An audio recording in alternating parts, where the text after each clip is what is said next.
Masei.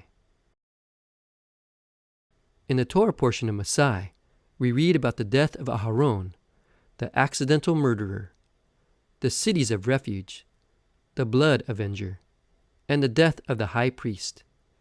While these things might seem unrelated to each other, they all point towards the Messiah and the world to come. It says in Numbers 33 verses 37 through 39, "They journeyed from Kadesh and camped at Mount Hor, at the edge of the land of Edom.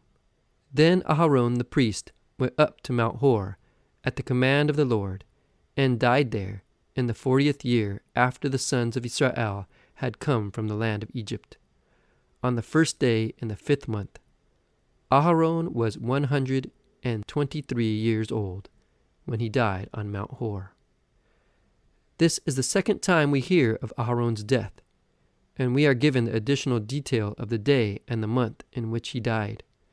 This is significant, as no other forefather or righteous person has had their death recorded with the exact day and month, and on top of this, Aharon's death was recorded twice. The commentary Nifla'ot MiToratecha says about this passage, "Who can perceive anything but the wondrous hand of providence in this?" The day of Aharon's death is the same day that we remember the destruction of the first and second temples. Nifla'ot MiToratecha states, "The priesthood and the temple are like twins born from the same womb. Thus it is written in the Torah that Aharon died on the first day of the 5th month, the beginning of the month of Av, to tell us that in this month the temple will be destroyed and the priesthood will perish until the ultimate restoration." The story of the death of Aharon alludes to the destruction of the 2 temples and the nullification of the priestly service until the coming of Messiah, our righteousness. It says in Numbers 35 verse 12, "The cities shall be to you as a refuge from the Avenger, so that the manslayer will not die until he stands before the congregation for trial."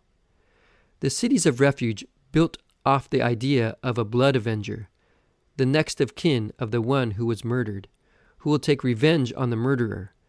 In places where the law doesn't have much power, the concept of the blood avenger helped keep homicide low. The Torah took the blood avenger and added onto it the cities of refuge, so that a murderer could survive long enough to be tried by a court. The blood avenger in the Torah is referred to as Goel Hadam, which can be translated to Redeemer of the Blood.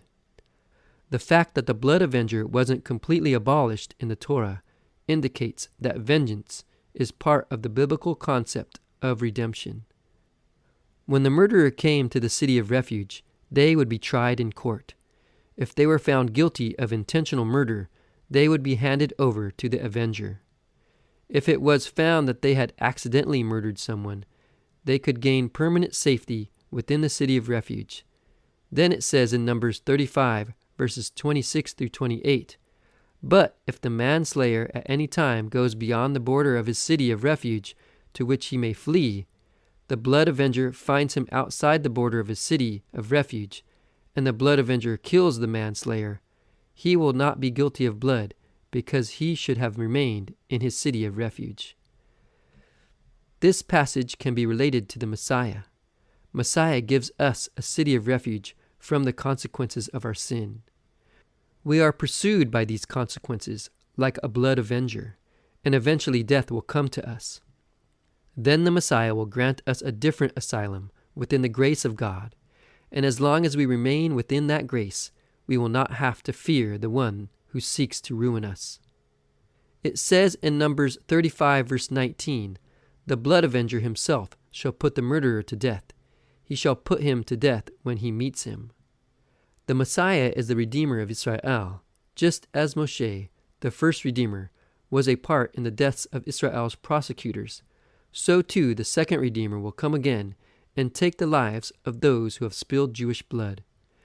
The idea of the Messiah being a blood avenger for the people of Israel is a very ancient and Jewish thought, and there are several Bible verses that back up this idea.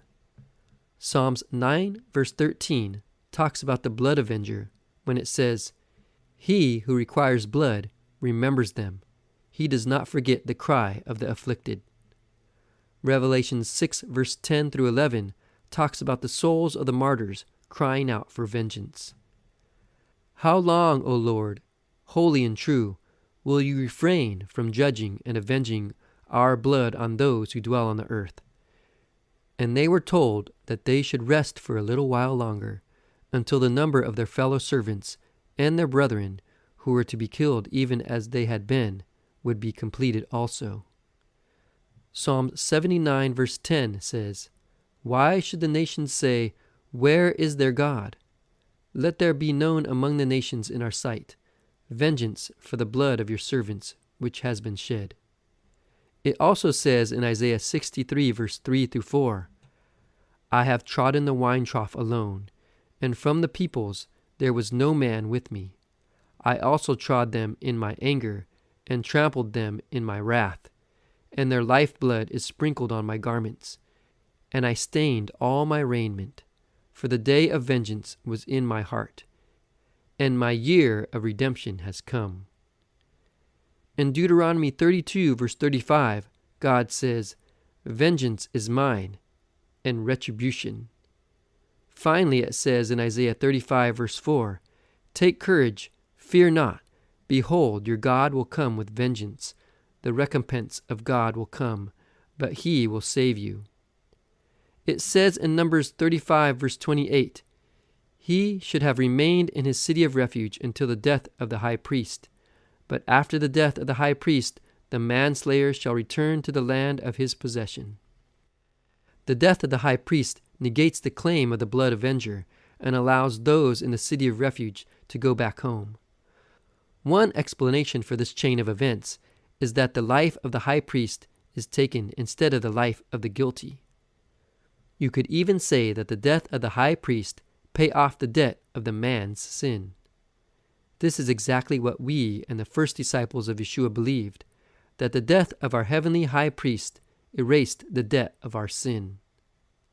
In the Torah portion of Massei, we learn about how the recording of the death of Aharon points towards the destruction of the two temples. We also learn about how the Messiah is found in the city of refuge, the blood avenger, and also the high priest.